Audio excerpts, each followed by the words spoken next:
بسم اللہ الرحمن الرحیم۔ السلام علیکم۔ ظاہر شاہ آن لائن کے ساتھ حاضر ہوں۔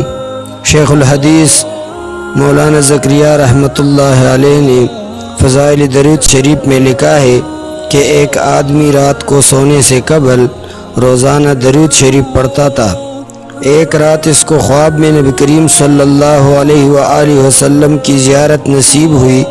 اللہ کے حبیب صلی اللہ علیہ وسلم نے فرمایا کہ اپنا منہ میرے قریب کرو، اس سے مجھ پر درود شریف پڑھتے ہو، میں اس کو بوسہ لینا چاہتا ہوں۔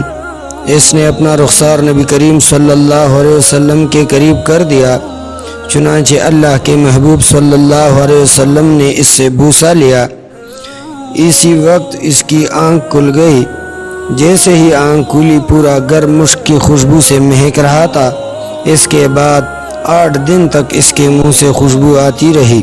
اللہ ہمیں بھی درود شریف پڑھنے کی توفیق عطا کریں اور رخصتی کے وقت یہ کلمہ زبان پر ہو کہ لا الہ الا اللہ محمد رسول اللہ صلی اللہ علیہ وآلہ وسلم۔ السلام علیکم ورحمۃ اللہ وبرکاتہ۔